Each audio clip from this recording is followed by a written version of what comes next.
Definition ఉండేది విద్యా దృక్పథాలు. 19వ శతాబ్దిలో స్వదేశీ ఎలిమెంటరీ విద్య ఏ విధంగా ఉంది, దాని స్థితిగతులు ఏంటనేది చూద్దాం. 19వ శతాబ్ది ఆరంభంలో చాలా చురుకుగా పనిచేసింది యాక్చువల్గా వ్యవస్థ అనేటటువంటిది. 2 రకాలైన ఎలిమెంటరీ పాఠశాలలు ఉండేవి.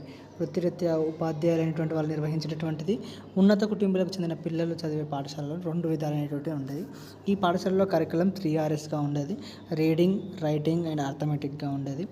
అండ్ పాఠశాలలను ఎక్కువగా మసీదు దేవాలయాల్లో లేదా పోషకుల ఇళ్లల్లో, ఉపాధ్యాయుల ఇళ్లలో నిర్వహించేటటువంటి వాళ్ళు.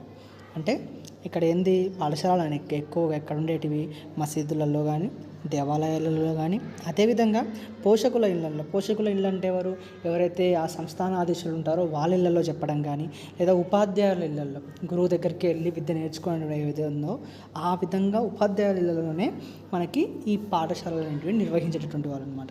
ముద్రించిన పుస్తకాలు ఉండేవి కావు, కాగితాలను కానీ వాడలేదు.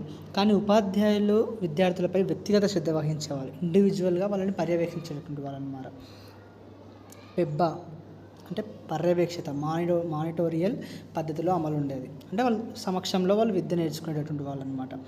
19వ శతాబ్దిలో ఎలిమెంటరీ విద్యా వ్యవస్థ 19వ శతాబ్దిలో ఎలిమెంటరీ విద్యా వ్యవస్థ ఏ విధంగా అయితే ఉందో చూద్దాం. 1813 నుంచి ఈస్ట్ ఇండియా కంపెనీ విద్యా బాధ్యతను తీసుకుంది. ఇది కూడా అడుగుతాడండి. ఈస్ట్ ఇండియా కంపెనీ విద్యా బాధ్యతను ఎప్పుడు తీసుకుంది భారతదేశంలో? 1813లో తీసుకుంది. అంటే 19వ శతాబ్దం ఆరంభంలో తీసుకుందన్నమాట. దీనికి తీసుకుంది కానీ 2 కారణాల వల్ల ఇది అంతగా అభివృద్ధి చెందలేదు. ఒకటి, అధోముఖ వడపోత సిద్ధాంతం. ఇది ఇంపార్టెంట్. అధోముఖ వడపోత సిద్ధాంతం అంటే ఏంటని అడుగుతాడు. Downwards filtration theory. అధోముఖ వడపోత సిద్ధాంతం అనేటటువంటిది ఇది చాలా ముఖ్యమైనటువంటిది. ఎందుకంటే దీనివల్లే చాలామందికి చదువుకోవడానికి వీలు లేకుండా పోయిందనమాట. దీని ద్వారా ఏమైంది, విద్యా సౌకర్యాలు అనేటటువంటిది పై తరగతి అంటే డబ్బున్న వాళ్ళకి మాత్రమే అందజేయడం జరిగింది.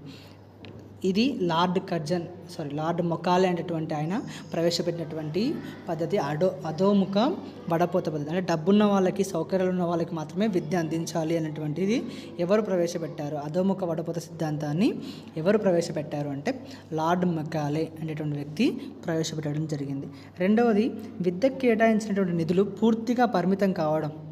అంటే పూర్తిగా దీనికోసమే ఉపయోగించాలి, కొద్దిగా లిమిటెడ్గా ఉండడం వల్ల ఆ విద్య అనేటువంటిది డెవలప్ కాలేదు. 1854లో వుడ్స్ డిస్పాచ్ అనేటువంటి